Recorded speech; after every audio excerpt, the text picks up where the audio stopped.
Hello, and welcome back to Soup. It is time for more Butterfly Soup 2. Welcome. Hello, Carencio. Hello, anyone viewing anonymously. Is the time. I decided to cut the timer short because it's already a late start. Because dog. Oh shoot, I didn't get my little window ready.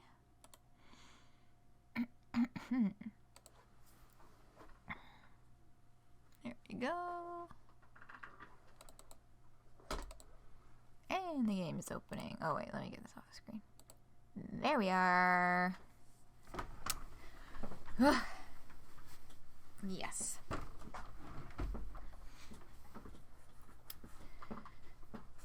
Soup. Speaking of soup, I'm gonna drink some water.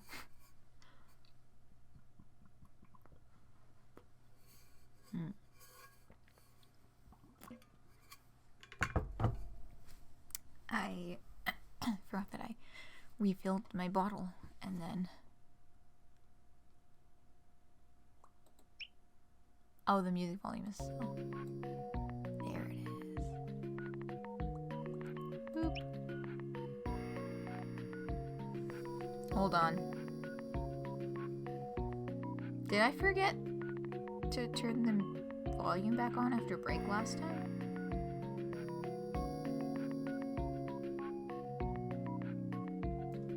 Well, we might have been missing some music. Anyway...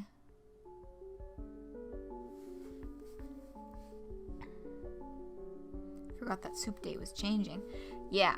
We'll see if it stays on Tuesday specifically or maybe moves to Monday.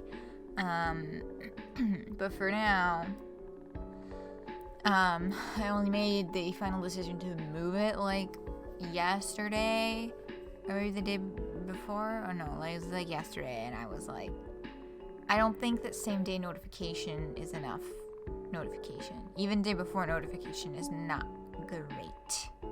But I am going out again, tomorrow. So I figured I would do it today so that I don't have to miss it entirely. And we'll see what happens with the weekend. I know I've been like super slacking on the Disco Elysium, and progress has been slow because of it, and confusing because of it, because it's a game where you need to remember so many things.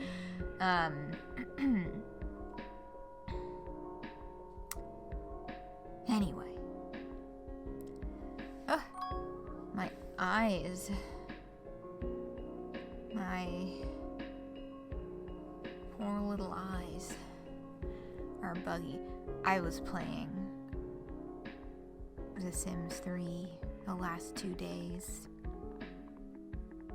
and that game makes me lose track of everything else in the universe like nothing else can, and it's a lot of staring at the screen, and I'm probably forgetting to blink. Whew.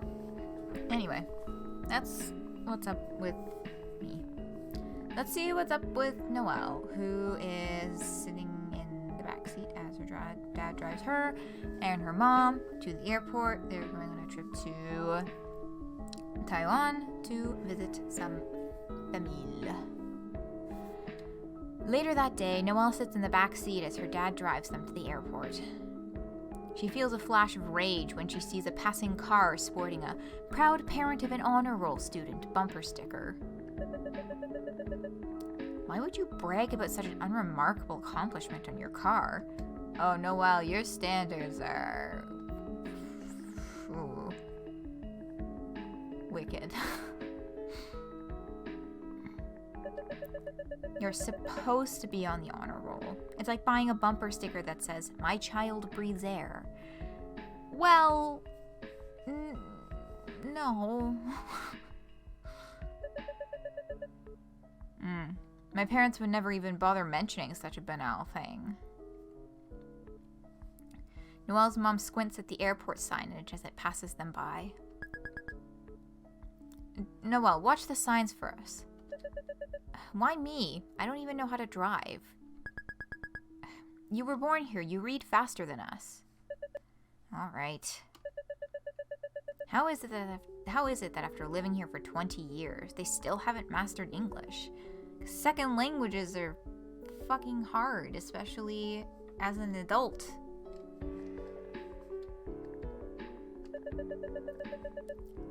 My mom can't even speak English well enough to carry a conversation with a stranger.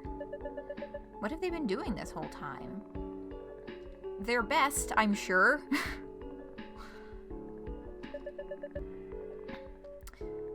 Which way is parking? Which lane? Just follow the arrows. Turn right. See? Even though I have a PhD, ever since you were in 2nd grade, you could read highway signs faster than me. Good thing we have Noelle with us. The signs go by so fast. Noelle's dad scratches his head as she directs him through the airport's labyrinthine roads. Where is it? I feel like we're just going in circles.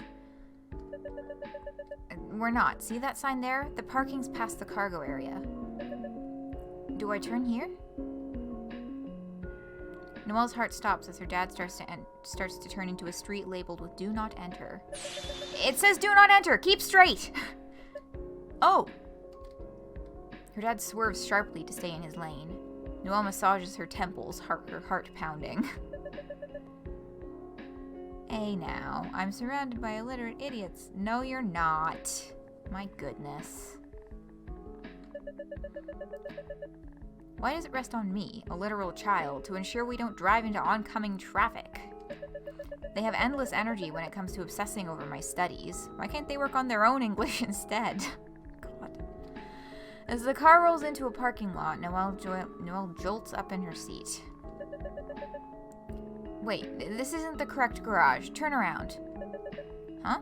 How do you know? That sign says premium parking.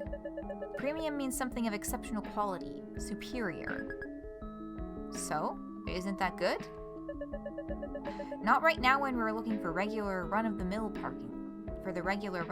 parking lot. In this context, premium parking means special parking that's more expensive. Oh! Make a U-turn, we're gonna miss our flight. Noelle's mom sighs as the car makes a series of turns.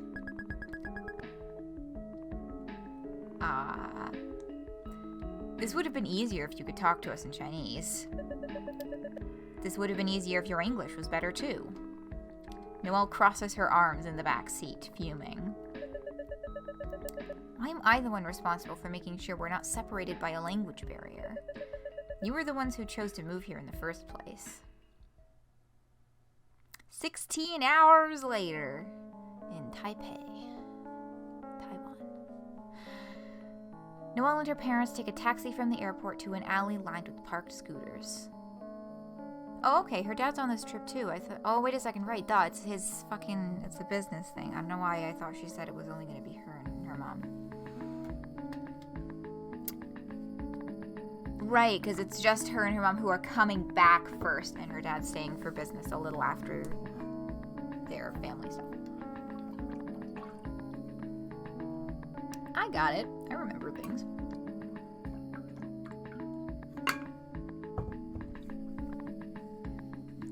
Noelle and her parents take a taxi from the airport to an alley lined with parked scooters. Yes, and Agong is grandpa. This must be Agong's apartment. We're staying there for the week. Her mom presses the buzzer. We're here. Come in. After huffing and puffing up 4 stories of stairs, Noelle is drenched in sweat. Still, you've been doing all that cardio with the baseball team, though.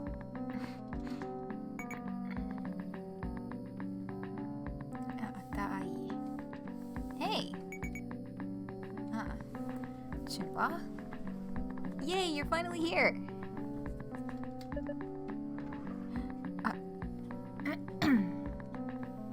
Junhua, you've grown so big.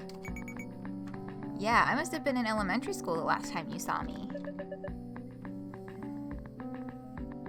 There's so much going on in this chapter, I don't even know what to comment on.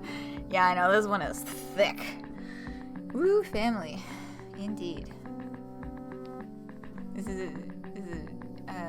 Junhua is very cute. It's a cute little sprite. This must be one of my cousins. Noelle, don't be rude. Introduce yourself in Chinese. I marry one. I for Li Ying. She's a little rusty. Ugh, my pronunciation is so atrocious. I don't know if they can even understand me. Oh, there's Agong. What'd you say? Lair and Li Ying. Can I just talk in English? Agong doesn't speak English. He only knows Japanese, Taiwanese, and Mandarin.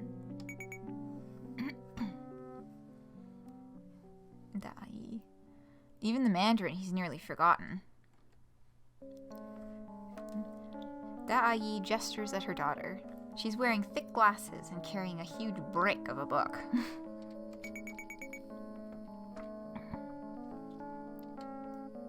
Is the different font... the font change? Yeah, I'm wondering, is that supposed to be indicative of a different accent, I guess? Because I mean, any other time that they've had a character with an accent, the font didn't change. But if they're speaking another language, they just use the actual alphabet of that language.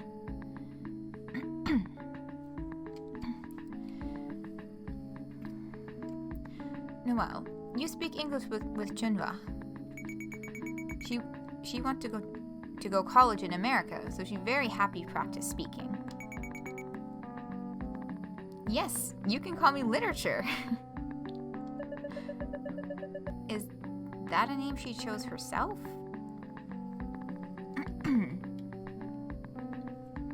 Chinese people have such odd tastes in English names. Well, according to Noelle. That's alright. Junhua is fine.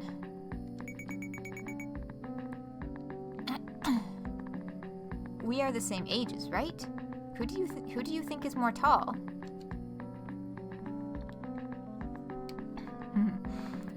Junhua stands back to back with Noelle so the others can judge. Wait, you're standing on your tiptoes. That's cheating. Huh? No, I am not. Wow, you two are the exact same height. They're both skin and bones. They really are cousins. One US version, one Taiwan version. Noelle glances at Junhua and realizes with a start that she's right. It's like meeting a version of myself from a universe where my parents never went to America. A stranger with my face. You're sure I'm not taller? Yes, we sure. Agong, question marks.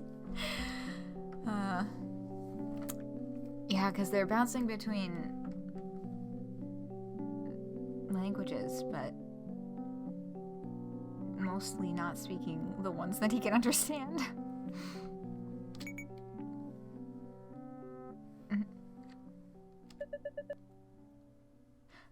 Ah, I see. So she can understand spoken Chinese. It's all of the other parts of language, the reading, the writing, the speaking, that she struggles with. They use those question marks when Tia couldn't hear what people are saying. Right.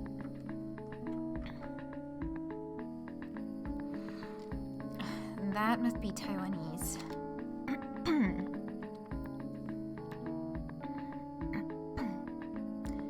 Yeah, and I do hope I'm pronouncing the name correctly. I feel like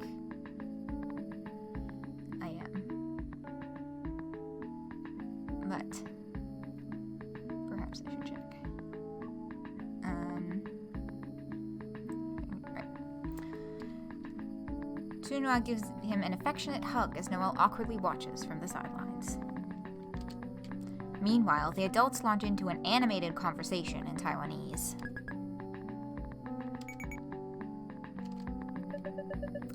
I wonder what they're talking about. My Taiwanese is even worse than my Mandarin. I don't know a single word. Actually, wait, isn't Agong Taiwanese? They didn't cover it in Chinese school. Could it be a term exclusively used in Taiwan? It's really a special sort of confusion, not knowing what language you're speaking. Da'ayi leads Noelle's parents to the spare bedroom so they can put their luggage away. This reminds me how I used to assume Japanese curry was a Chinese dish because my mom made it regularly.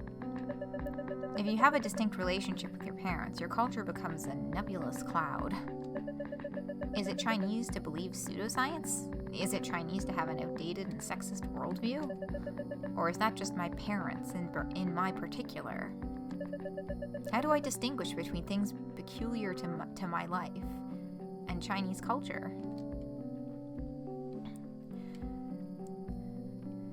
Chunhua takes a seat next to Noelle.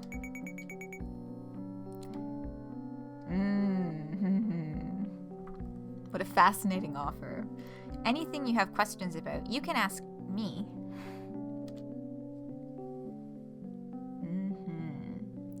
Ask about the area or about her book?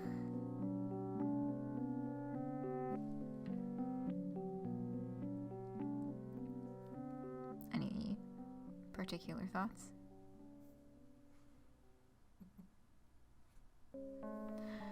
I want to ask about the area.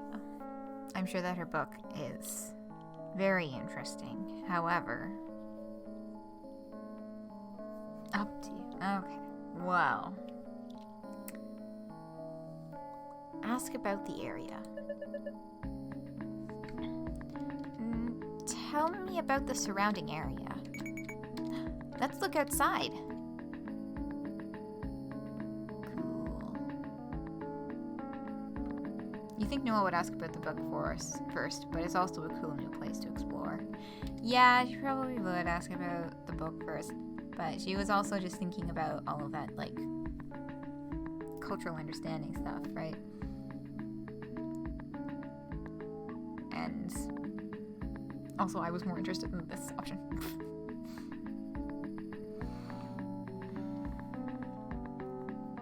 Chunhua goes over to the window and points it as Noelle peers outside at the street below.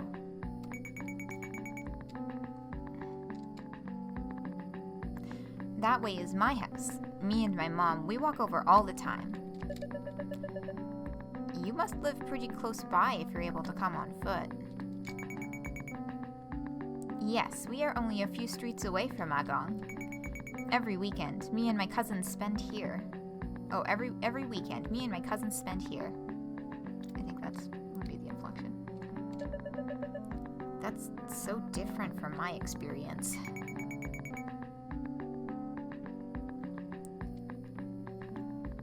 When you are all settled, the 7-Eleven, we go and grab breakfast. Breakfast from 7-Eleven? What, you've never had it? It's good. It is?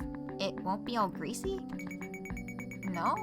They have fresh tea egg. They have fresh tea eggs, hot yams, oden. If you want a prepackaged breakfast, they'll heat it for you too.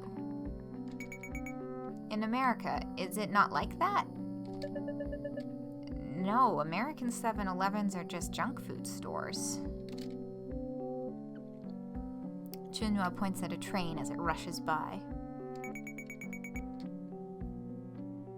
There's a train station near to us. We take it a lot. You don't use the car to get around? Not much. When we can't use the train, we ride our scooter.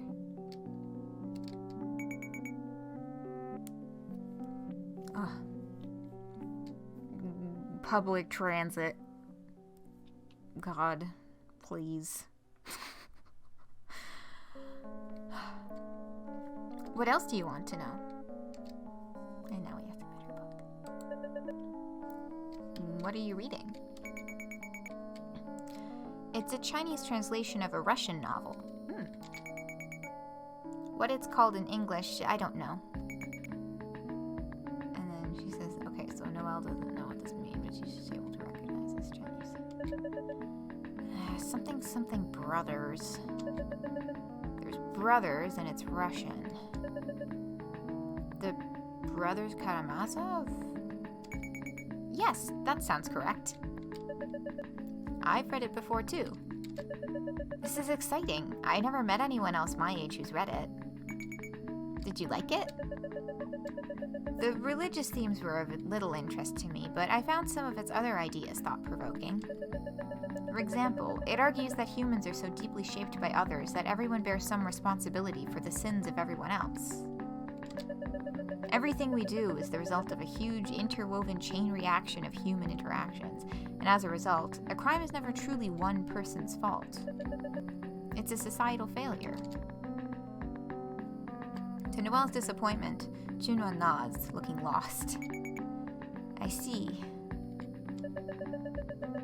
I guess what I said was beyond her English level. I need to scale back to a simpler topic. Noelle, this is too much. Yeah, this is like you're spouting an entire academic thesis statement. Do you like reading? I like reading. Are you nerdy? The sudden question baffles Noelle. Yes, I suppose so. Good, me too. On the wall, there's even a photo of me that what? Actually, I changed my mind. Okay. What's this photo? What's with the 180? Don't look too much at the photos on the wall. They're embarrassing. What else do you want to know? Ask about the photos on the wall, of course. Tell me about these photos. Okay, if you're sure. They go over to look at the pictures on the wall. The first one's of Agong and Junhua at the park. There's a small chestnut-colored warbler sitting on Junhua's arm. That bird at the park, we found him abandoned. It was because he fell out of his nest and broke his wing. After it got better, we taught him to fly so he could go back to the wild. I see. That's very noble of you. It was Agong's idea. He's quiet, but he is so nice, actually. You seem very close with your grandpa. Your grandpa?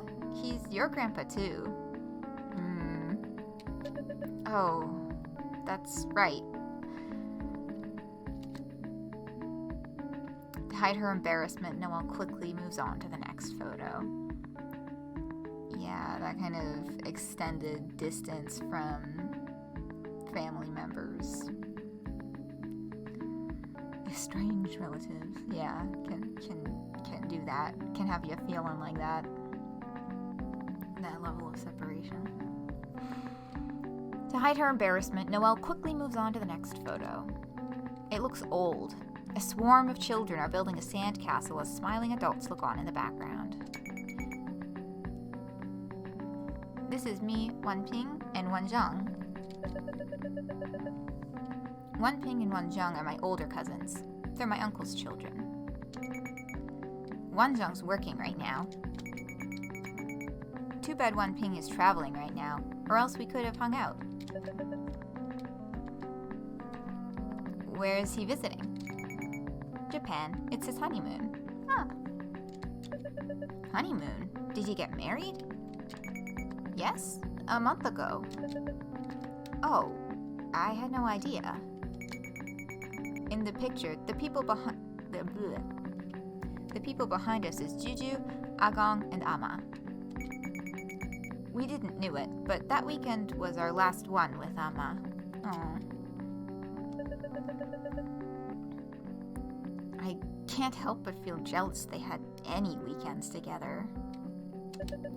While she was spending every Saturday with her cousins and grandparents, I was at school struggling to learn an entire language so I could even begin to communicate with them. Chunwa reluctantly gestures at the last photo, which she was clearly saving for last. Ah! And this one is of me with all my anime figures.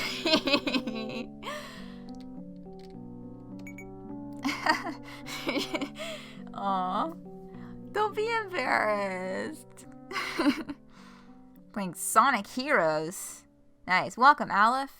This is, we are in Taiwan with Noelle's family, and this is her cousin who was the same age as her.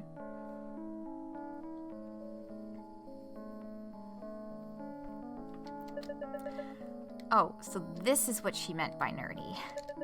It's alright. I have a good friend who's interested in this sort of thing too. Really? And she's American? Yes. She sounds cool. I want to meet her. You do? Once Noelle turns away from the photos, Junhua points to a framed certificate hanging on the wall behind her. You should look at this award, too. It's your mom's. What? Really? Yeah, in college, she won a bunch of poetry contests. She was even in the newspaper. I had no idea. This is going to sound extremely mean, but I never suspected my mom had any sort of creative talent. All I've ever known her as a strict... This sentence is going to word there. All I've ever known her as is a strict, closed-minded housewife. Here, you should read her things. She's very skilled. Oh, I wonder how she would feel about about her daughter reading her things. Because if it hasn't come up at all, even though, and was a complete surprise to Noelle, even though, clearly she's quite prolific as a poet, then, we don't know why she had to step away from it, what she wrote about. It might be a sore spot.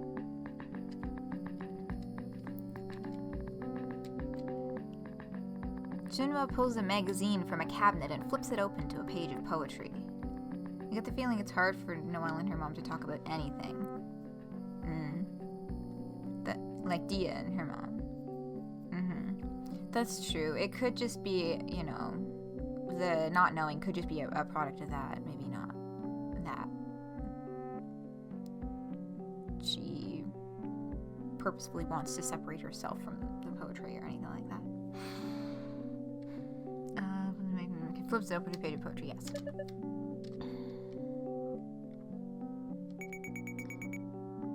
See what I mean? Some people just have a way with words. It's a big waste she quit. I guess there wasn't enough reason to keep doing it over in America. Noelle stares blankly at her mom's poem. I can't read any of it.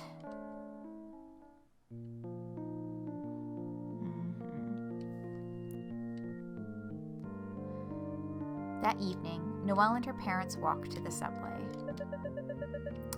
Here's our train. We should reach the night market in a few stops. Ugh, I hate taking public transit. The trains are always filthy and poorly maintained. As they board the MRT... I was like, these are gonna actually be nice trains, aren't they? As they board the MRT carriage, Noelle steels herself for the stench of vomit, urine, and cigarettes she's grown to expect from American subways. But to her amazement, the car's shiny floors and seats look so squeaky clean you could eat off them. Yeah, American public transit. Oh, yeah. I feel like... I've never been on American public transit. I have been on a few varieties of Canadian public transit. And Yeah, I have never had any terrible encounters with the subway in Toronto. But I know that they're not irregular. And it certainly is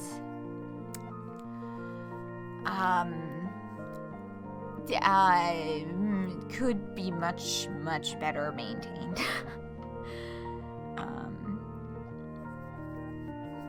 Could be much better respected by the public that uses it, just in terms of, you know, people not like leaving their trash in weird places or sticking their gum to things, or, you know, etc.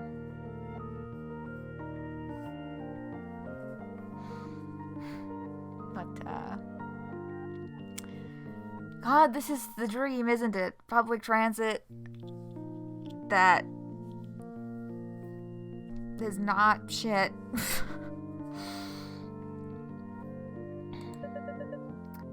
It's absolutely spotless. Pleasantly surprised, she sits beside her parents in a gleaming plastic seat. Sheepai Station, over the intercom. You can actually clearly hear what they're saying. It's not indistinct mumbling like on BART. BART? Is that the acronym for a local transit system in California? Somewhere in California. I forget which California city they're from. Is it San Diego?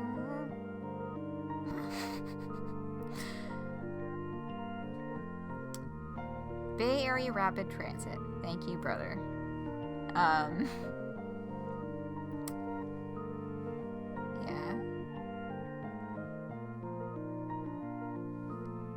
Indistinct mumbling.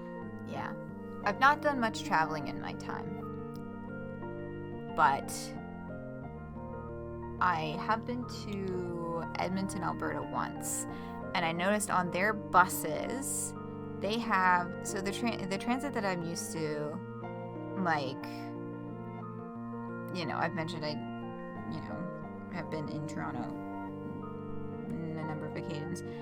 So like TTC, for example, like the like ticker bar at the front of the bus will tell you what the next stop is. But the buses in Edmonton, the ticker bar at the front of the bus does not tell you what the next stop is.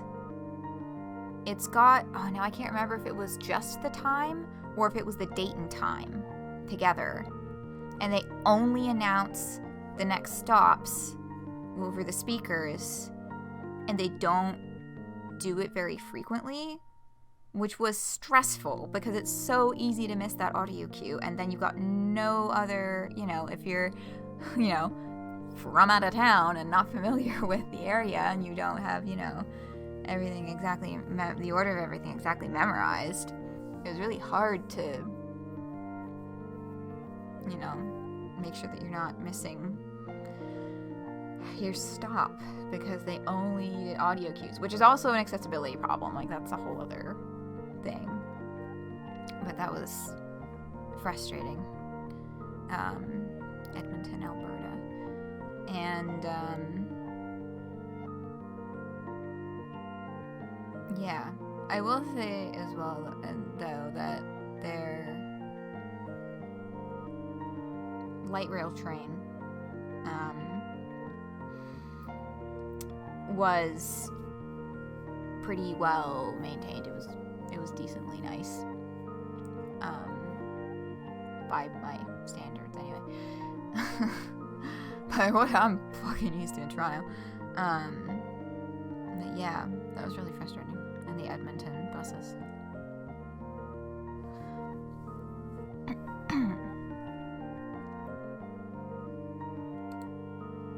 An LCD screen right across from her neatly displays the names of the previous, current, and next stations. This is the most beautiful thing I've ever seen. I know, right? Oh, God. Please. Fucking daydream of having functional transit like this. And, I mean, line 1, there's 4 lines on the subway in Toronto. The line 1 cars, that's the biggest, the kind of like main. It's not a loop. It's a U shape. Those cars have maps above the doors that show with red and green lights, so very unhelpful for anyone who's red-green colorblind.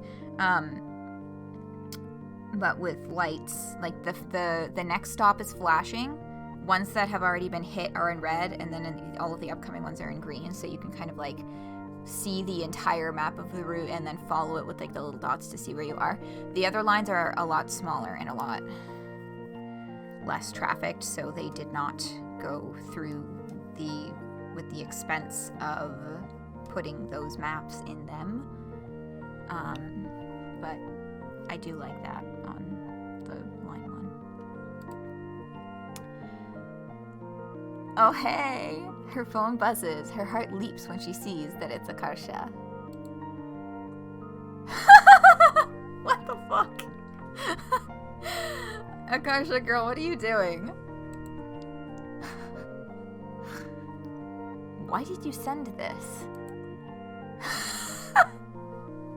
Response, frowny face.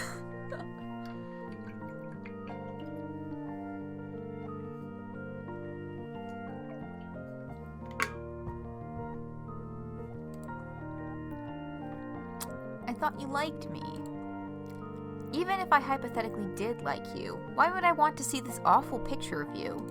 Because it's fucking funny? Personally, I think it's very hot and sexy of me to play video games against little kids at Fry Electronics and lose. Is that what you're doing? No, I'm back home now playing the game I bought. It's called Portal. Oh boy. Dude, you'd love it. I don't play computer games. No, you'd love it. Trust me. Can someone who's played Portal verify this for me, please? I know. How the fuck have I not played Portal? The extent of my PC gaming experience is like The Sims and Undertale and the games that I have streamed on this channel. I've generally always been a handheld person. Console person consoles come in second place. PC is kind of tertiary in terms of my gaming experience. Although, let's be real, when I say handheld, I really mean the DS. DS and 3DS were when I invested a lot of time into the child. Everyone should play it. It's like a requirement for your gamer card. Maybe I should stream Portal sometime, but also I have like a threshold for the amount which I am willing to let myself look like a total fucking dumbass on stream. Because Portal, I know, is like the actual, like there's GLaDOS and the plot and stuff, but like the core mechanic is it's a puzzle game. And I do enjoy those. But I'm remembering a handful of occasions where I totally whiffed it on puzzles in one shot.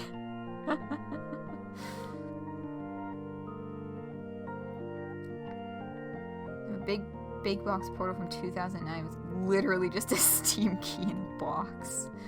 God. Yeah. What an unfortunate indication of the direction in which gaming was headed. That's how you got Steam in the first place? Why did I get Steam?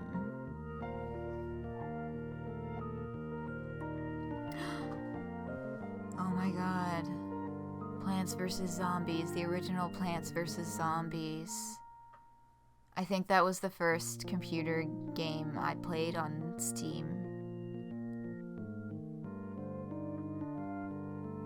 I don't remember if that was a specific reason. It might have been. when your computer's when we had the family computer. Oh, yeah. Wait, what was the Me Too? Oh, Plants vs. Zombies? Oh, Portal. Yeah, Sneak was a Portal. Yeah. Yeah, that was a good game. I thought I spent more I have a memory of thinking that I spent more time playing that game and then going back and seeing that I only played like 10 hours in it. Hold on. It's Steam library. Is it possible to sort games by date first played?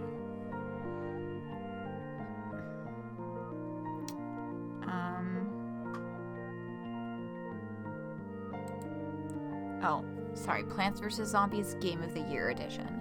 Last played March 1st, 2014.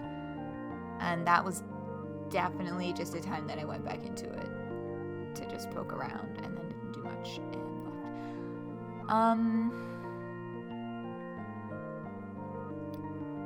Sort of a recent activity or show only ready to play games. Yeah.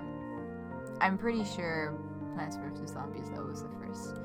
Or like I think I might have had like a puzzle game that my dad like gifted me to like christen my account. Anyway. So clearly all have played Portal. Can anyone verify this? I need some thoughts. Lucid, yes.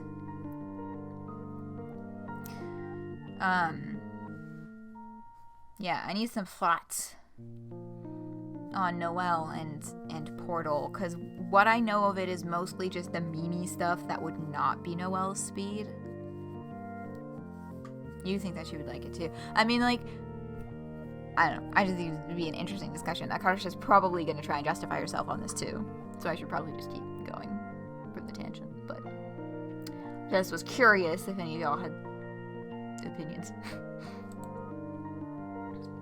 It's not like other games where you're some guy shooting stuff. You're a girl and it's a puzzle game. It's in a science research facility. Oh? I'll give you the CD. Oh god, when computer games were on discs and you could just pass the fucking disc. I'm staring right now at, on my shelf, I still have on display, The Sims 3. I got The Sims 3 for my birthday in like 2009, I think. Or maybe it would have been 2010. I think it would have been 2010. And, you know, so I've got the disc, the game on the disc. And as I'm also seeing, because this was, again, so long ago, fuck me. The Sims 3 expansion packs, Generations, Pets Limited Edition, and University Life expansion packs, all on disc on my shelf. Yeah. As well as The Sims 2 Double Deluxe and The Sims 2 Fun with Pets expansions. Also on disc. But that's less surprising because The Sims 2 is even older than The Sims 3, obviously. Anyway, oh my god, because this was all before EA created Origin, because Origin was like their copycat platform for Steam, right? So all of this was like pre-Origin, pre-one singular EA account for all EA websites or whatever. So like I had an account on thesims3.com specifically, and such. And because I was a child, I did have some digital downloads of like the Sims 2 expansion packs and stuff, because those were up online on the store by that point. But because I was a child, they were purchased on my dad's account, so I can't access my fucking expansion packs for The Sims 2 because it would mean having to be logged into my dad's Origin account on my computer, I think. I can't even remember. I think some of them are connected to his account. Some of them are connected to mine. I think it might be the same with the Sims 3 expansions, but there was a certain point where I just said fuck it and bought the ones that I was missing for like $5 when they were on sale. But yeah, I'm pissed that I am like soft locked out of accessing my Sims, the rest of my Sims 2 expansions, because I had fucking all of them because it was an old game and they were cheap. And they never fucking go on sale anymore. That's how they get you with their newfangled technology. Yeah. Anyway, yeah, computer games on disc. What a concept. That literally doesn't even, like, who the fuck puts a computer game on a disc anymore? Ever. It's all 100% digital. Imagine going into fucking GameStop to buy a computer game. Anyway. Lots of tangents in this one. It's just hitting a lot of good notes. I'll give you the CD. Oh yeah, but the question, was there a CD? That's a good point. I don't know if there actually was at this point in time, because wasn't the whole point that Steam was like, play our 100% digital games on our 100% digital platform or something. Hi Leku. We are with Noelle in Taiwan visiting her family. We have talked with her cousin who is the same age as her. We have marveled at beautiful, clean public transit, and now we're talking to Akarsha, who's texting her about Portal for PC. And I'm ending this tangent because you probably should. I'll give you the CD. Just play it. I'll consider it after I return from my trip. Oh yeah, you're in Taiwan. What are you up to right now? I'm riding the subway with my parents. How's that? I hope they aren't giving you a hard time. Actually, ever since we've arrived in Taipei, they've been in good spirits. I've never seen my mother so relaxed before. She must be happy to be back home to see her family. Well, and I imagine it's also a huge comfort to be in an environment where you can, you know, read the signage effectively, for example, like to bring up the example from when they were having trouble reading the road signs fast enough trying to get into the airport. You know, when you're in an environment where you're not at a linguistic disadvantage because everything is in a language that you learned later down the line and is not your first language. Oh dang, that's good, that's good. We're on the way to the night market right now. I feel paranoid that everyone can tell I'm a foreigner.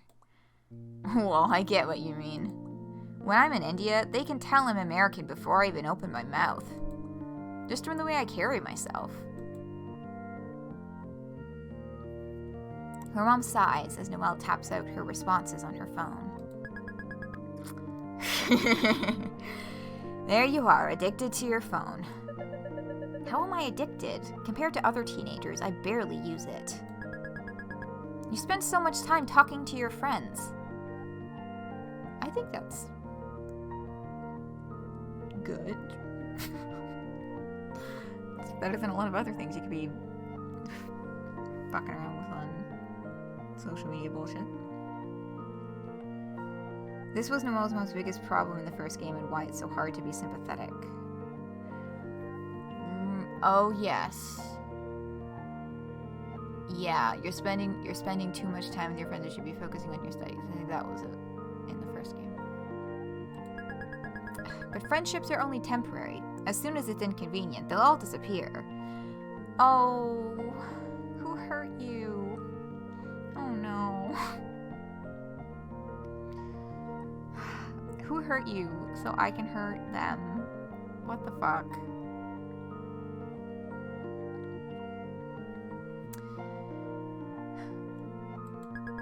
After I moved to America for your future, not a single one kept in touch with me.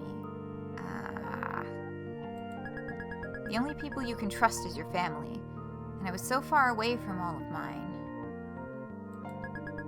The life of an immigrant is a lonely one. Is she hoping I'm going to console her, or thank her for making such a brutal sacrifice for my sake?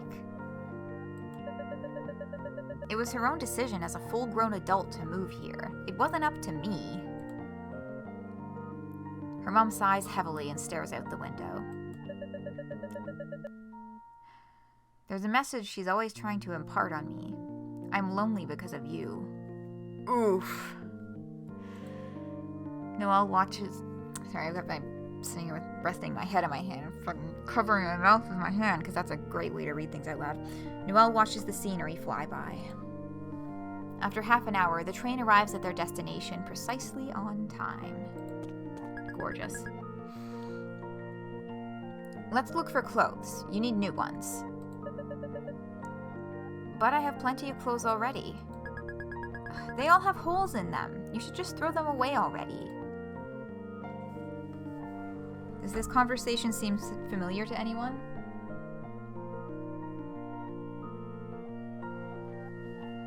I'm staring at my brother. What are you...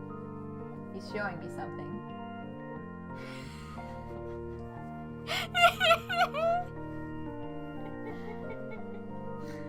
Yeah, you show it. Yeah, I was staring at him hard because this is a conversation he's had with my parents a million fucking times because he's just wearing the same t-shirts and pants with holes in them. We won't fucking go shopping. We'll work on it. But yeah, what he was showing me was the waistband of his sweatpants with a massive hole in it. Oh, stretch a shampoo, stretch, and a hydrate. Yes. Yeah, I mean, like, I've got certainly, like, pajamas especially. A lot of my pajamas are very worn out and should probably be replaced. But I partake in fashion as a hobby, so I have enough rotation through my wardrobe that this doesn't happen super frequently. What's the 180? Upon further thought, I don't.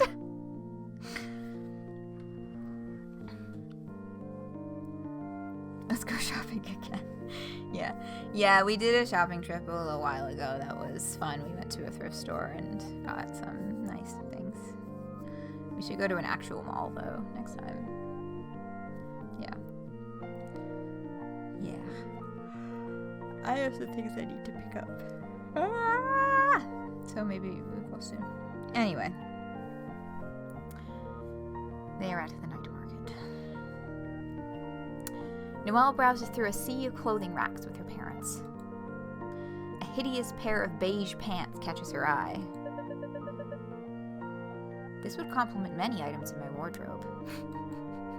She turns it over in her hand, searching for its price tag, but it's missing.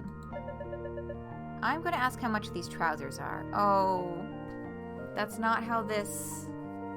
This is not an American shopping mall. Honey, you're gonna have to get your mom in there to haggle for you.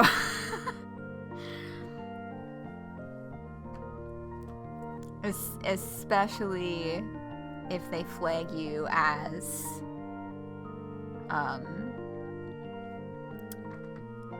not local. You're gonna fucking hose you.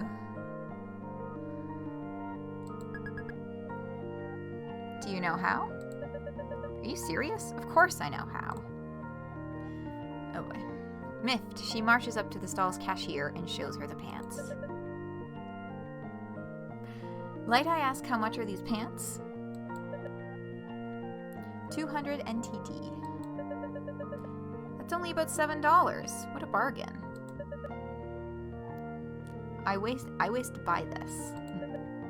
What'd you say? Ugh, I stumbled over the pronunciation. This. I want to buy this.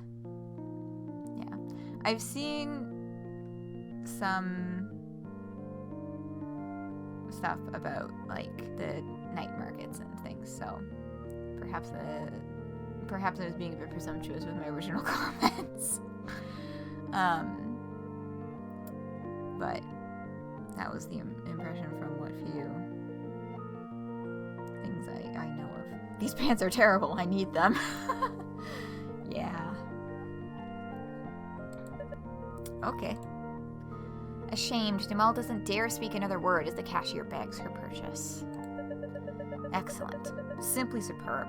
After 6 years of Chinese school, I still can't speak, read, or write Mandarin. She finds her way back to her parents, who are just finishing up their purchase at the neighboring stall. I'm hungry. Let's get dinner at the food court. What for? There's food stalls all over the place. We can just eat as we shop. No, I want to properly sit down somewhere and have a meal. Noelle follows her parents down the flight of stairs to the underground food court. It's a bizarre space that reminds Noelle of a mirror maze. They sit down at a stall and Noelle scans the menu, which is conveniently printed directly on the surface of the table. Something chicken, something soup. Noelle has to pick her dish based on the pictures, like a toddler would. Do you know what you're getting? I will order the oyster omelet. It's seldom seen in America, so I should take the chance to eat it here. Soup. Soup. Yeah, I mean, I think that's a good logic behind picking a food. You know, take advantage of the opportunity. Oyster omelet is a choice as a person who does not enjoy seafood or eggs.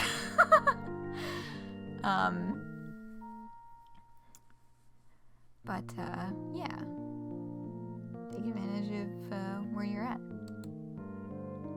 As the stall worker comes over and takes her parents' orders, Noelle mentally recites hers, determined not to be rendered an inarticulate child again. I know this. This is kindergarten level vocabulary. I want oyster omelet.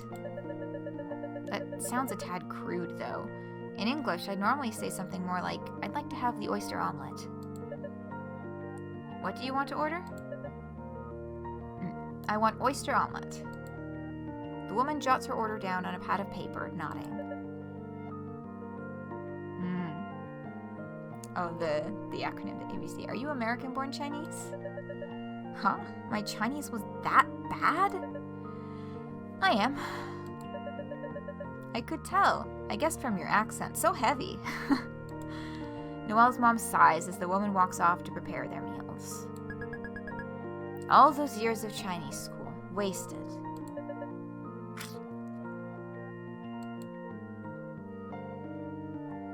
Their food arrives within minutes. Noelle tries a gooey spoonful of her oyster omelet. It's delicious. You'd never guess this only cost $3. Really? Let me try. Her parents each taste a spoonful of the oyster omelet and shrug, unimpressed. This is below average. I've had way better ones around here before. Yeah, this isn't really what it's supposed to taste like. Well, I'm never here, so I couldn't have known that. Annoyed now, Noelle takes another bite of the oyster omelet. This is the best thing I've ever eaten. Oyster egg soup. I suppose. I should find out what this place is called so I can find it again. She looks up at the name of the stall, but it's in Chinese. I can't read it. I'd better savor it while it lasts. This omelet I can only taste once. I mean, they may end up eating at other places that offer the same thing, and if your parents are saying that, you know, it's supposed to taste a little different or whatever, then like see what's cool about the way other places do it. Comparing food from other countries to American food.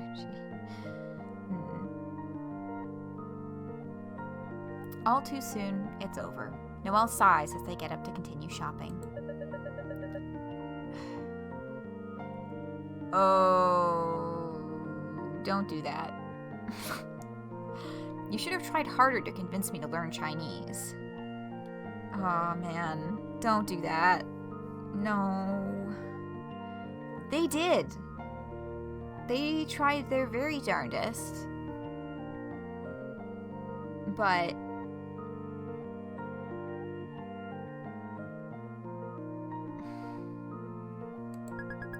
are you serious? We told you not to quit so many times. But you never properly explained why it was so important not to. All you did was give me condescending lectures about how I was too young to understand why it mattered, and how I'd be an embarrassment if I didn't learn. English is our second language. It's hard to explain things to you. And it's true, you are an embarrassment. Oh.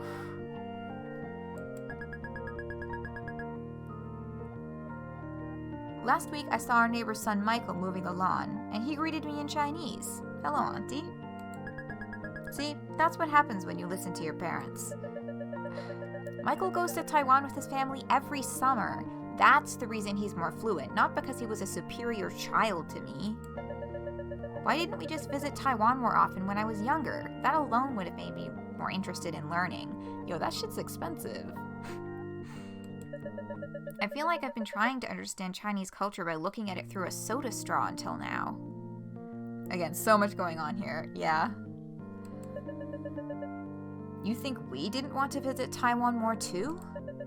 The airplane tickets are expensive. We have to save up for years just for one trip. Oh.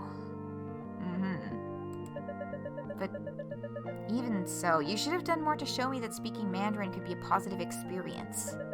Why do you always speak to me in English even though you can't fully express yourselves in that language? If you'd conversed with me in Chinese from a young age, I would have naturally picked it up from daily use. We thought you'd have an accent if we did that. We were worried you wouldn't fit in at school. But that's ridiculous. There's no way I would have developed an accent when everyone else I interacted with spoke English. I would have grown up bilingual without any ill effects. Resigned, her dad shrugs. Well, too late now. What can you do?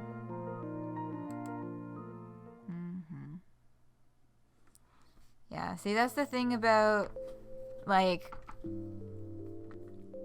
why didn't you do this and why didn't you do that and you should have done this and you should have done that. Like, in general, I've, like, pretty much tried to entirely eliminate that kind of language from the way that I speak. Like,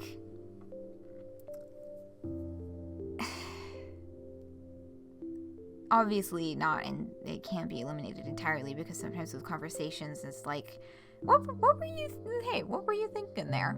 What's up with that? But, you know, especially when it's something like this where it's like, I can't fucking change what's already happened, man. You know? Like, if I ever feel like, if I ever have the feeling like, why did you do that? You should not have done that. What the fuck? Mental shift is to, next time, can you please do this instead? And for everyday situations, obviously there's not really a next time for this one. But for general everyday situations, like, I don't know, if someone's late for stuff a lot, or they're leaving their dirty dishes around, or they're, like, doing a thing that annoys you, like, you know, being, like, action focused rather than complaining about a thing that can't be changed.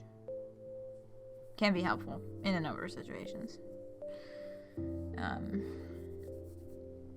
But yeah. Yeah, I remember my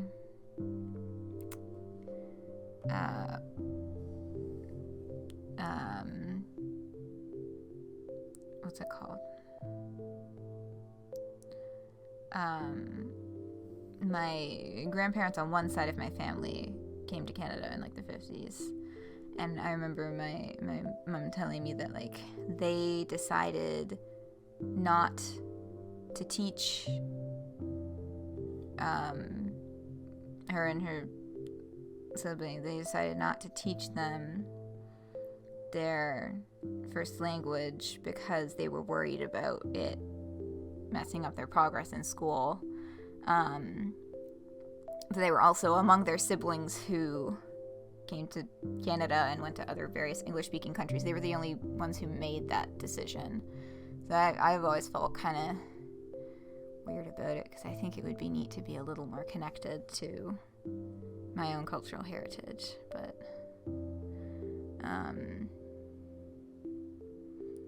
that ship has sailed a little bit. Yeah, unless I'm literally gonna move there, I don't think I have the capacity for learning a second language, and I greatly admire anybody who does.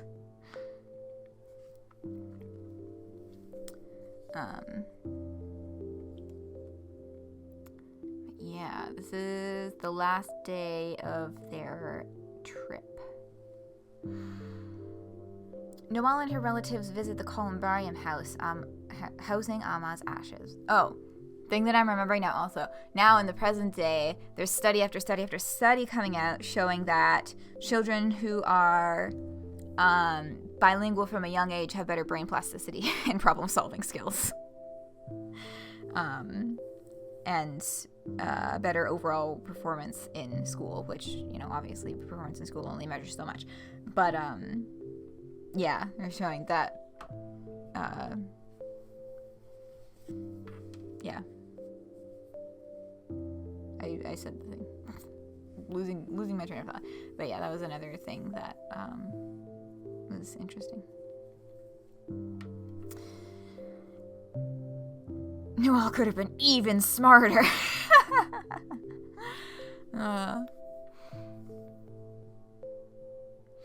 Noelle and her relatives visit the columbarium house, housing Amma's ashes. My mom visits this place every time she's in Taiwan. Noelle follows her grandpa into the worship hall.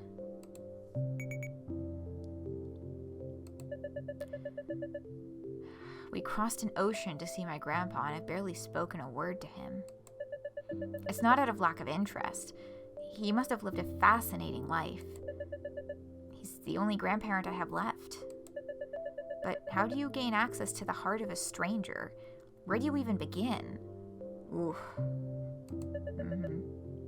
Tell me about yourself? Who says that to their own grandfather? It would sound like a job interview. Even if I knew what I wanted to say, what am I capable of saying in Chinese? Today is Sunday? I'm a student? She watches Chunhua take a lotus petal from a glass bowl and offer it to the giant Buddhas.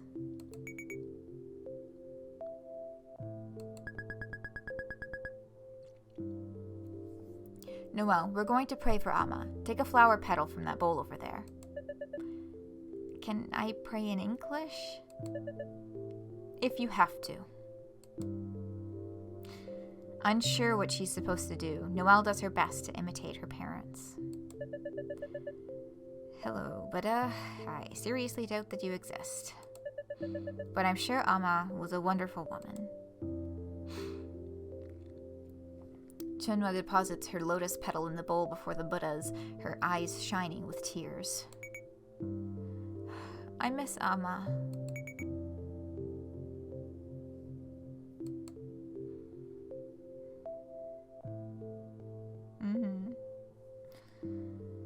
To Noelle's surprise, her aunt embraces Chunhua like it's the most natural thing in the world.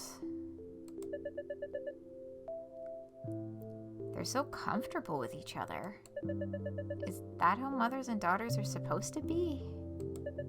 When I look at my mother, the first emotion I feel is stress. Noelle deposits her lotus petal in the bowl and joins Agong, who's waiting on the other side. Who's waiting to the side. He smiles awkwardly at her as they stand together in silence.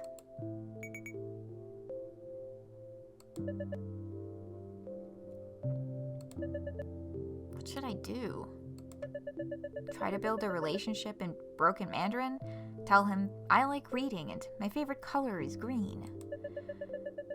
Or do I let the moment pass me by? Say nothing and remain strangers? Am I a terrible person if that's what I do? I don't think you would be a terrible person. I don't think you are a terrible person, Noelle. There's a lot happening here. Come on, we're going upstairs.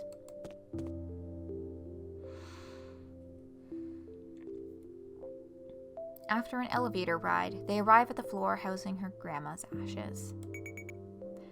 Amma's over here. Noelle follows everyone down the hall Noelle follows everyone down the hall to one of the niches. The only thing distinguishing it from the others is the tiny name tag on the door. Not that I can read it. Even if I could, I don't know the names of any of my relatives. And at this point, I'm too embarrassed to ask.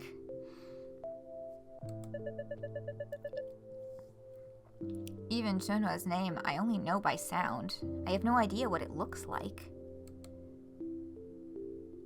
Noelle's dad points to the units beside Amma's. Your mom and I bought our spots too. Well, that is a lot to throw in here. Oh boy. Already? You're only in your 50s. There's a limited number, so we made sure to reserve them before they were all gone. I suppose my parents are fairly old. They didn't manage to have me until their 40s. My mom was 40 when she had me. So I'm feeling that one.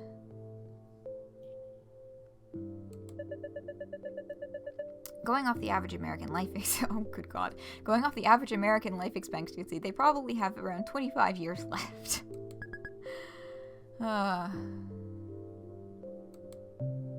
Noelle's mom wipes her eyes as they open the little door of Amma's unit.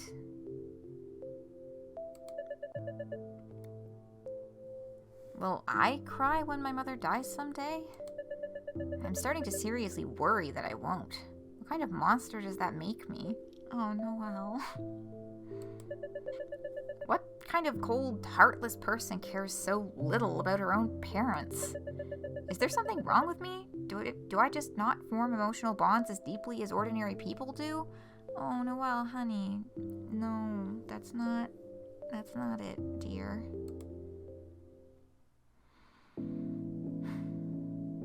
Everything is complicated. Oh, she's in 40s too. When they get back to Agong's apartment, Noelle and her mom begin packing to leave. Are you all flying back tonight? Actually, my dad will be in Taiwan for another week attending to business matters. So my mother and I are flying back alone.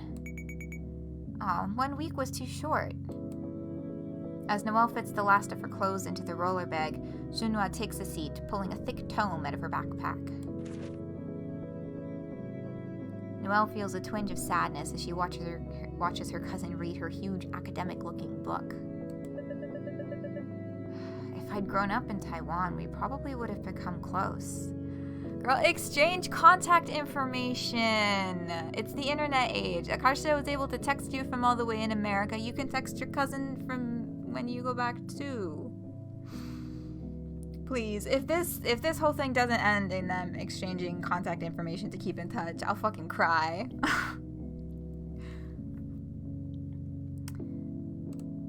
Suddenly, a strange thought occurs to Noelle. If I'd grown up here, would my personality have been shaped into something more similar to Chunhua's? How much of my personality is just a product of being raised by an immigrant helicopter mother with no friends or family around to balance her out? Would my mother and I have gotten along? The magazine Shenhua showed Noelle earlier is still out on the coffee table, taunting her. I'm finished packing, so I have some time to kill before we leave for the airport. Maybe I can translate the poem my mother wrote. Noelle digs her emergency Chinese to English dictionary out of her backpack. I was being a petulant baby in elementary school. All I have to do is persevere and power through learning the language properly this time. Right, and so this is why she's so overly critical of her parents' English skills, because she thinks that this is how that works.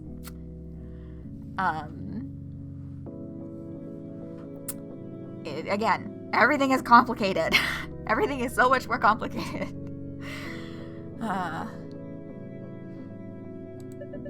I'll simply look up each word I don't know and burn its pronunciation and meaning into my memory. Sure. Unfortunately, she doesn't know a single word in the poem's first line. After spending 15 minutes pounding 7 words into her memory, her enthusiasm evaporates. This actually is incredibly difficult. I'm not surprised that I have nothing to show for my 6 years of Chinese school.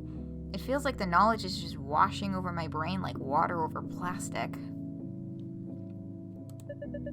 Is my brain just not wired for this? Could it be genetic? Even after living the majority of their lives in America, my parents haven't mastered English either. Yeah, it's brain plasticity, baby.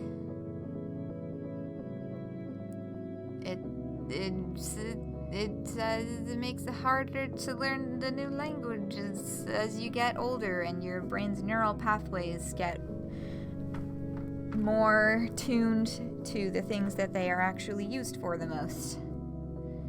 Yeah, speaking of plastic, neuroplasticity only goes so far, yeah. What was that? I feel like there was something else that I was gonna comment on.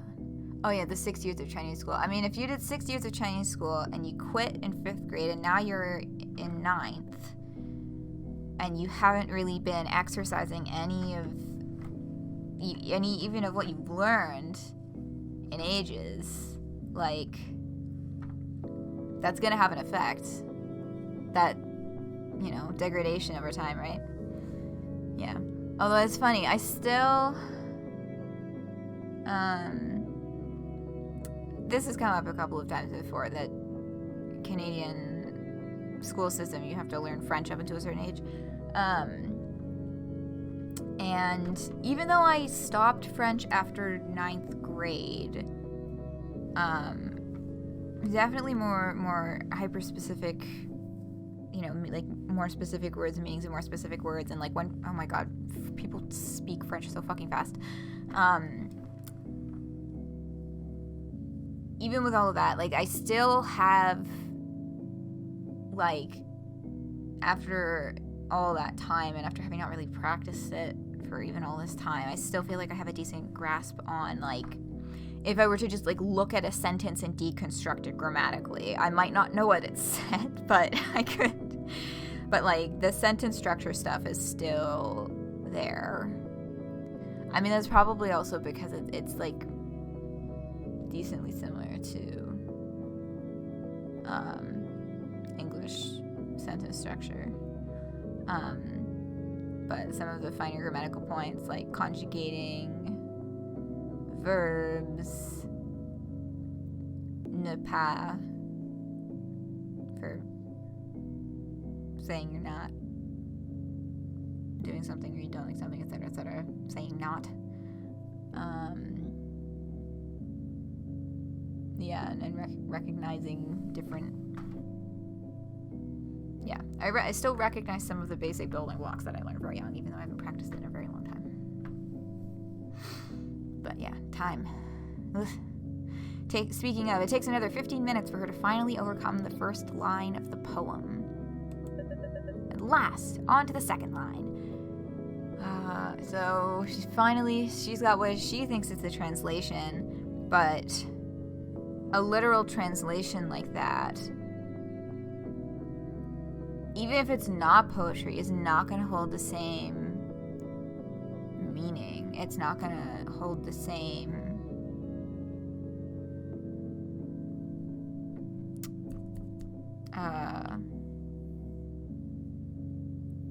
impact. That's the word I was looking for. So she could end up showing this to her mom, and her mom's like, this is not the vibes I was going for, because poetry is complicated. But also, oh, YouTube? Hello?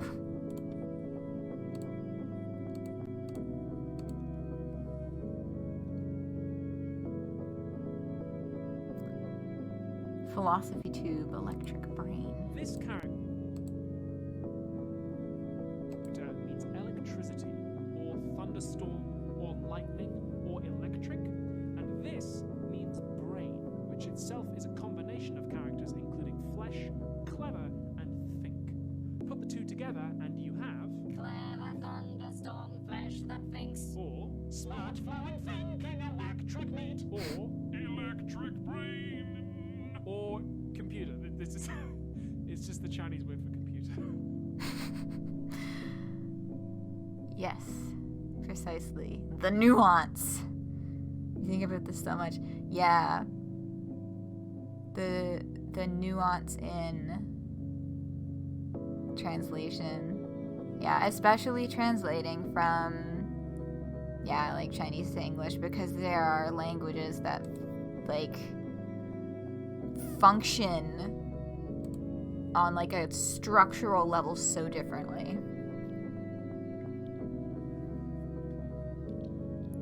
Last, on to the second line. And I already know all these words. Mirror, flower, water, moon. It's total gibberish. Is it supposed to sound poetic much together like that? Looks like that philosophy tube clip just got like 20,000 times more relevant than it already was.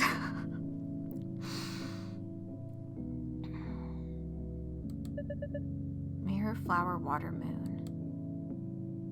Noelle feels the urge to tear the magazine to shreds.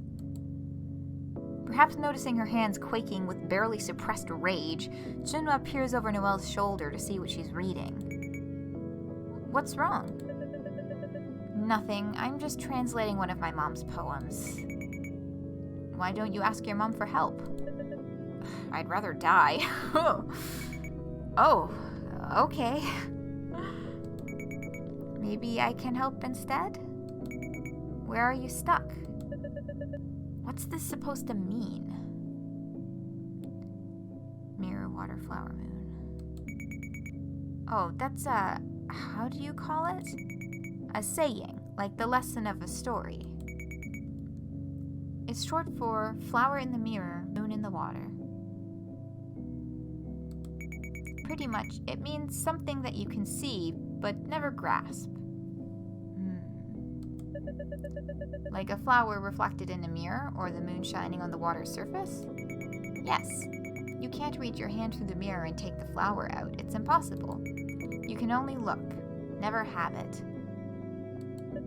I see. So mirror, flower, water, moon is shorthand for something beautiful but unattainable. Pretty much.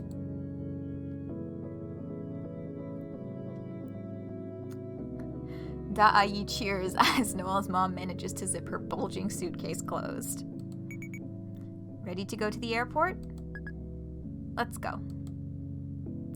Noelle gives the half-translated poem one last despairing look before flipping the magazine shut. Girl, take a picture of it on your phone so you can read it at home.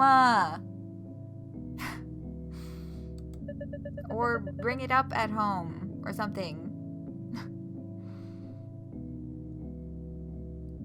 Is that what I've been chasing after this whole time? A flower in the mirror? If I only get straight A's, I'll have a normal relationship with my parents. If only I land a summer internship, I'll have a normal relationship with my parents. If only I become fluent in Chinese, I'll have a normal relationship with my parents. What if it was never possible from the start, no matter what I did? Ugh. That evening, Noelle and her mom make landfall in California.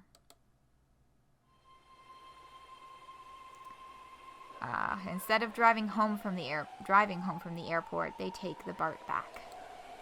Noelle wrinkles her nose as she inhales the stench of vomit, urine, and cigarettes. Yeah, TTC is not that bad. Subway system in Toronto is not that bad. Like, I mean, I have no doubts that such situations do occur on a regular basis, but not to the point where literally every time you get in a subway car, it's like that. Dad's car is parked at the airport garage. Why not just drive it home? We wouldn't be able to get gas. It's not safe for a woman to pump gas. It's so easy for a criminal to grab you and drive away.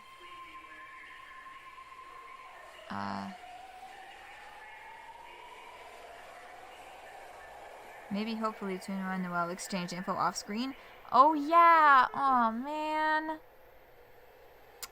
Or, I mean, I doubt that Noelle would feel comfortable asking her mom for contact info.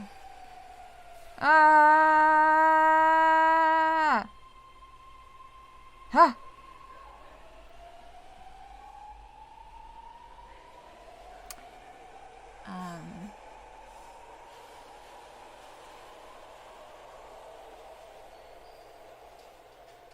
But anyway, yeah, I mean, this is a theoretical scenario that could happen.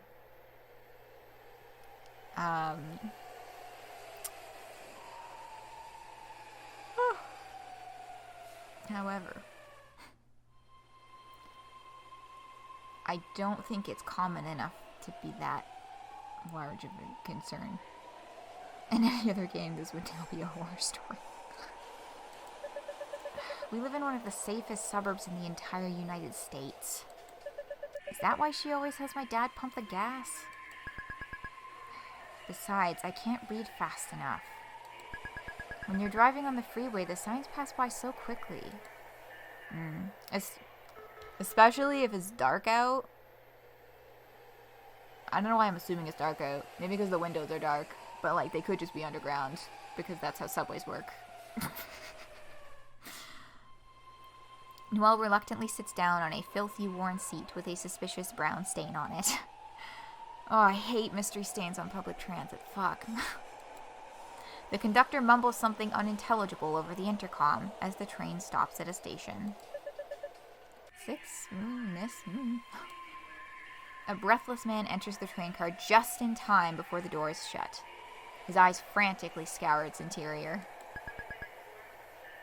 Does this train go to Berkeley? It does not. This is the Fremont train. Shit! I need to get off at the next station! As the train continues onward, Noelle notices a puddle of liquid traveling down the floor. What is that? Did someone spill their drink? Ah! Fucking... Oh god. Fucking nasty! That bitch peed in her seat. What? Disgusted, Noelle recoils and keeps her feet as far as possible from the pee spreading down the floor. Fucking gross, fucking... Yeah, unideal. I am sure that the person who this is happening to is also not wanting this to happen. I am sure this is also the most unideal experience for them. Oh, biohazard, please evacuate at the next station.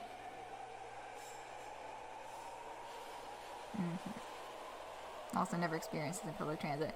I feel like I knew someone who had an experience like this where it was the person sitting next to them and they were like, I really don't know what to do right now. on like a bus.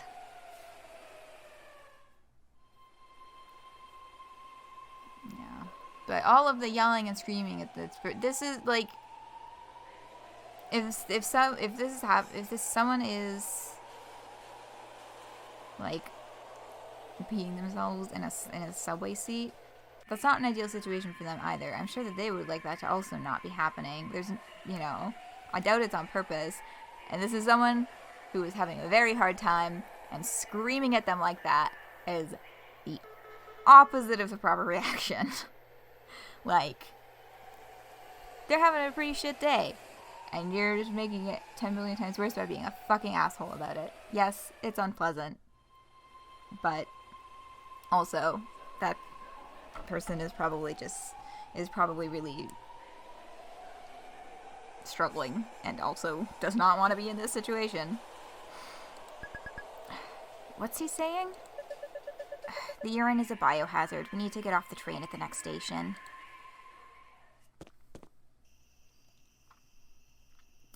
Once the doors open... Oh, it is nighttime! So my assumption was correct. Sorry, I'm just gonna have some water before I keep going.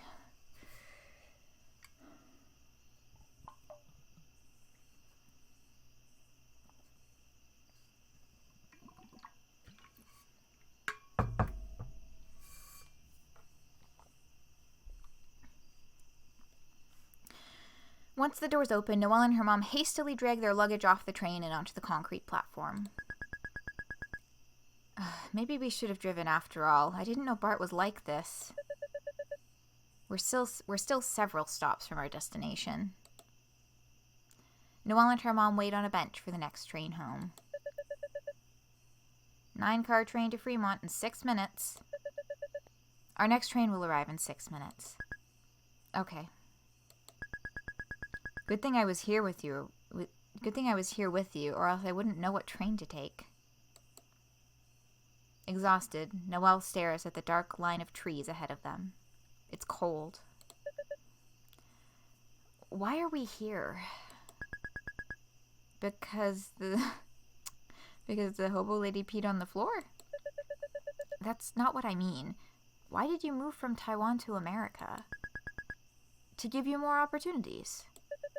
That doesn't make any sense. Taiwan is superior to the United States by every conceivable metric, and it's not even close. Taiwan has socialized healthcare, more robust public infrastructure, and one of the lowest poverty rates in the world. Americans live shorter lives, and even worse, they're not as good at math and science. Taiwan was different in the past. All you see is Taiwan now, but it didn't used to be this way. And America was strong. We were scared China was going to invade Taiwan. But they didn't. In all this time that we lived in America, nothing's happened.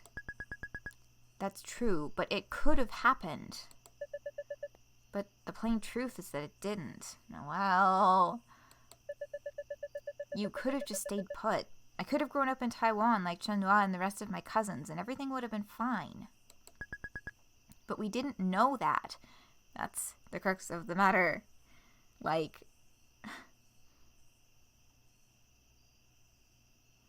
Wish we had good public transport in America. Yeah, public transport. Here we go again. But like that's the crux of the matter is they didn't know, and that's like when that level of danger is a possibility. Like it's kind of a huge deal. You think we had a crystal ball telling us the future? Noelle's mom perks up as the train screeches to a stop at the platform. Fruitvale, Dublin Pleasanton train. Is this our train? No, it's not. Noelle's mom settles glumly back onto the bench. You know how Chunwa wants to study in America? Yes. I told her not to do it. It's not worth it.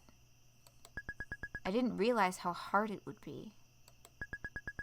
You'll be far from everyone you know, and your kids won't understand what you're talking about. You can't communicate with them. I didn't know that if you have kids in America, your kids will be American. That wasn't obvious to you? No.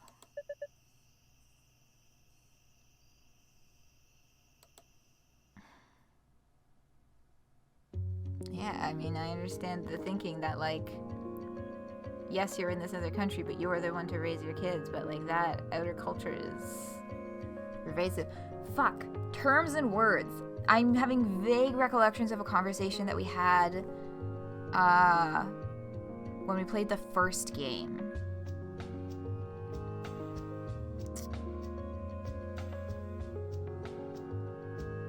Because at the time I was like in a class where we were talking about relevant terminology for things or whatever involving cultural differences. Anyway.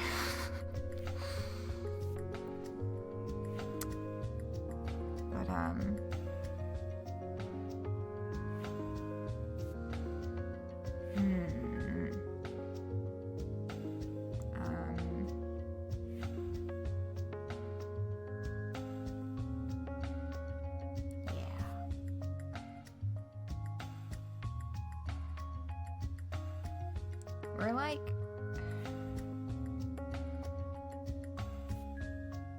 no, I'm gonna keep going. I was like, this is a good, we're almost at time. It's a good place to pause. But you know what? No. I'm gonna keep going. Because we're not at time yet. And also I started really late today. But yeah. Maybe, I mean, like, I know this is really way too fucking late to do break, but maybe we take 5 here. Maybe that's how we kind of, because I feel like, at least personally, I kind of need a minute before all of a sudden we're back in the high school. You know what I mean? Hold on. Okay, and this time I'm not gonna forget to turn the fucking... Whoa, that's not the button I wanted to click on. I'm not gonna forget to turn the fucking music back on, because I'm gonna leave it on the settings page so that I don't forget to turn the music back on after break. The family trip was heavy. Yeah, it was narratively dense. Very narratively rich. So, yeah, let's take 5 and then we'll hop back into School with Pals. Back in 5. Hello. I had a cookie. And now I'm back.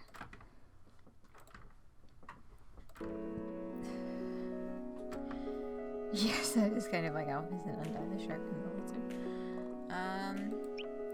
Yeah. Alright. I'm feeling a little more ready to jump into this now. It just, the transition to it felt a little bit jarring, just like, tonally.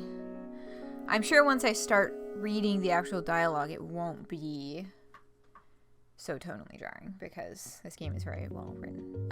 Or maybe it still will have that effect, and that's part of the point. But yeah. A few minutes. Also just good to get up and walk around a little bit. A few minutes to have a little walk around. And we're back at the baseball club. Noelle waits with her friends for the baseball club meeting to begin. How was Taiwan? It was amazing. The subway system. It was so punctual and efficient, and the signage was so clear. If you ever visit Dieppe, you don't have to be afraid of getting lost or not hearing the announcements like you do on BART. Everyone there meticulously organizes their recyclables, too. If people fail to sort their materials properly, the government will fine them up to $200. Wait, they do that in Korea, too. Interesting. Perhaps Korea is more similar to Taiwan than I thought.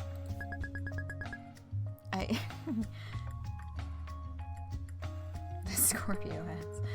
Yeah, hydrate. Will do. spilling water. Mm-hmm. I bet Korea did it first, then Taiwan just stole it. Of course you think that, Ben. What makes you think that? Dia listens with a small smile as Noelle continues extolling the virtues of Taipei's trash collecting system instead of describing any of the landmarks she visited. You must have liked it there. You're right, I did. What do you call it when you're grateful for the things your parents have done for you, but at the same time, you feel like they made critical mistakes that'll probably affect you forever? Isn't that just life? Oh, I suppose it is. Yeah, that's just life, babe. Damn it, my shoelaces keep coming undone. Noelle glances to her left, where Akasha is crouched over, tying her secret laces. No, that's Akasha's Okay. This has gotta be on purpose. Why have you tied your shoelaces like that? This is Silicon Valley, Frenchman, the land of innovation. Did you get me any souvenirs on your trip? Yeah, innovation. Heavy quotation marks on the innovation. No. Huh? Meanie? I didn't get anyone anything. We had limited luggage space. All we brought back were snacks that can't be found here and dubious beauty products my mom wanted. I mean, the snacks that can't be found here, I think, is an extremely good use of luggage space. Oh my god. Speaking of that one time I was in Edmonton, we went to, I was actually at a Chinese restaurant while we were there, and I picked up a drink from their cooler with my meal, and I gotta find it somewhere locally. Like there has to be another place I can find this drink. They just, like, the nutritional label, that the English language nutritional label, that was clearly a sticker pasted on top of the original Chinese label, just calls it peach drink. And I should probably at some point try to use one of those, like, camera scan translator things. They're not great, but it would give me a vague idea of what this drink even is for me to try and find it again. It was so fucking good. It was like a peach drink, right? But like, not like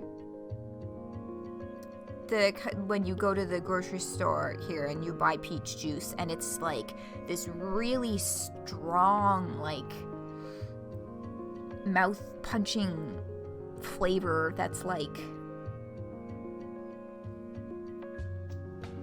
heavily concentrated. Do you know what I mean? Am I talking nonsense here? Like, I've never been big on peach juice because I feel like it's just like so strong. But it's like, it tasted like fuzzy peaches, but not so like punch you in the mouth sugary. It was you avoid fruit juice, you know. Yeah, I'm not much of a juice drinker in general anyway. But you know, I've been in some situations where there's been peach juice. But yeah, it was really, really nice. And I'm like, fuck, I gotta find that again. Anyway. Yes. Oh yes, and the dubious beauty products. Yes.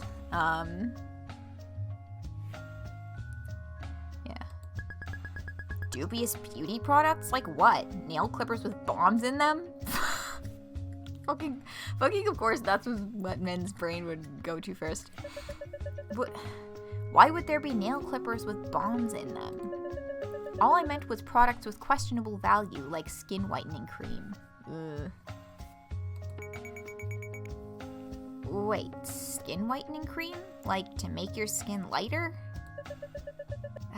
Yes, Chinese beauty standards are all kinds of messed up. I mean, that particular beauty standard is prevalent in not just Chinese beauty standards. It is horrifically widespread. It's been ingrained very deeply into people's minds that the lighter your skin is, the better. That's just like in India. Yeah, oh my god, I thought it was just a brown thing. You guys have colorism too? Oh, is it similar in your culture? It's a whole thing. You have no idea. I would argue I do have an idea. My mother even tells me not to spend time outside to avoid getting a tan. Oh, my mom does that too. They have those dumb as fuck skin creams in Korea too. It's the same. It's the same. Yo, oh my god, Akarsha! No! Do I even have to read this out loud?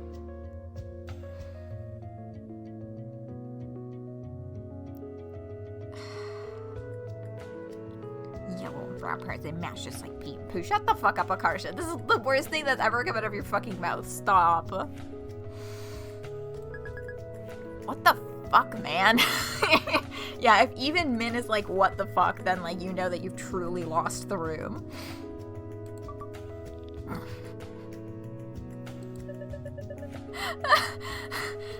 Akarsha, have you ever considered not speaking? Where's that fucking, oh my god, I don't even remember what gave this reaction, but just from, I think it's Fallout. Everybody disliked that.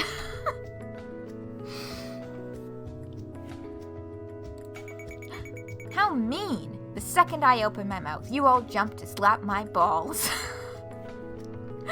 Oh my god.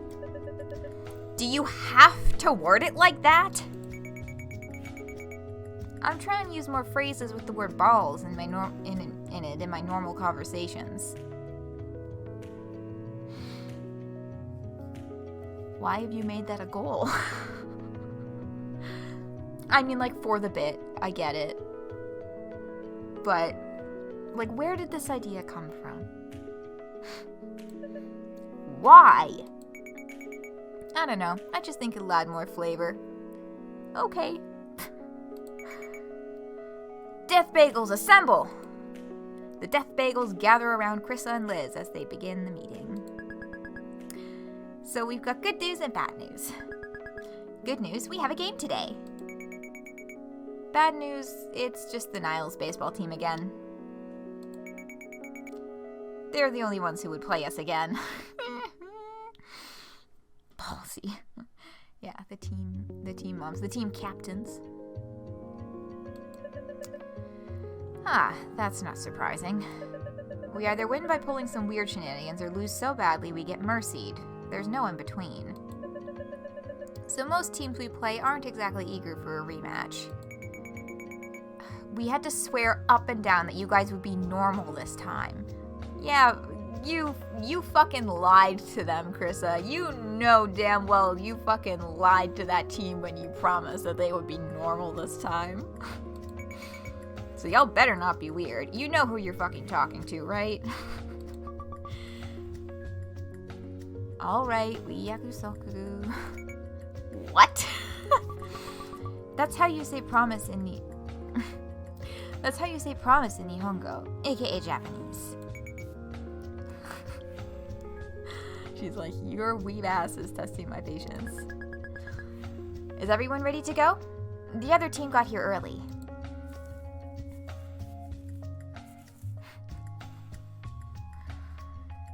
Alright. On the edge of baseball it is time to pause for now. I think this is a good pausing point. Butterfly Soup 3, you want more of it? Chris and Liz. Oh, hell yeah. Yeah. Yeah. I mean, really anyone else on the baseball team, I feel like they've very well developed their side characters as side characters. You know what I mean? Like, I actively want to know more about them. They've given us some fascinating little tidbits.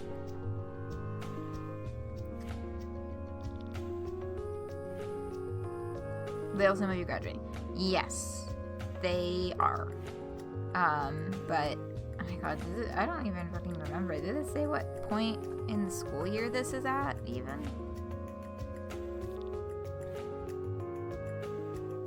Sound like chrysalis. It is very possible that was super on purpose. And they would be good characters to develop. Yeah.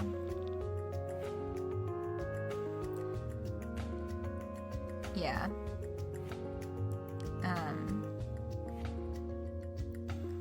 I think it would be really great to see to learn more about Grace and Saida and get to see them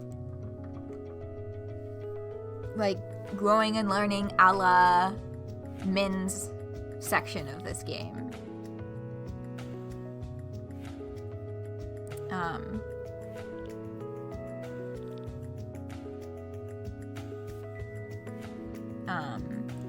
And kind of having an arc where they learn how to be a little bit less fetishistic about their enjoyment of Feast Station media.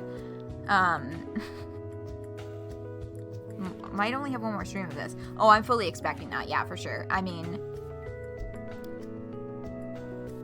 that, yeah. Yes. I think that's the end of that bot. Yeah, I thought, I had the thought, like, oh, maybe we'll even finish today. Nah, because we only just barely started Noelle at the end of the last stream.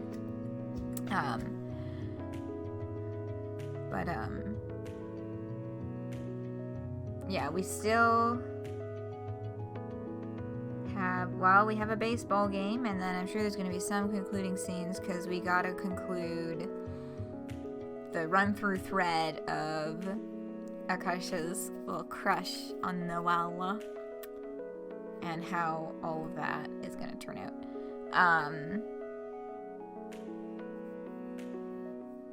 Yes.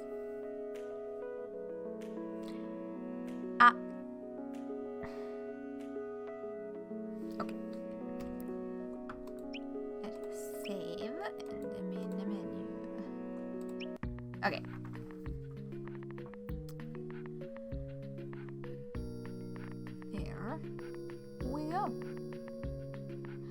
So, yeah, one more butterfly soup. It'll be on either Monday or Tuesday next week. We shall see which day it ends up being. Yes. And it's pretty much guaranteed to be Monday or Tuesday moving forward. Just because of, Sorry, I just remembered something and I need to set an alarm. I'm totally gonna forget tomorrow. Okay, anyway.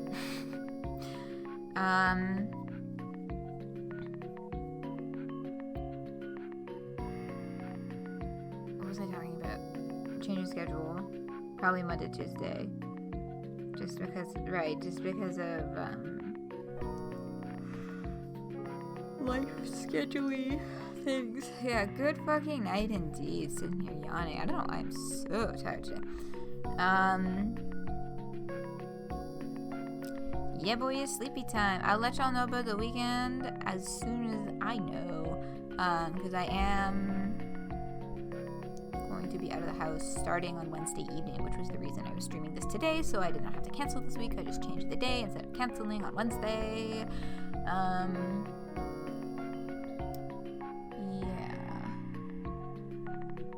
I'll bring my stuff with me, and we'll see how long I end up staying there, and what I am feeling up to doing.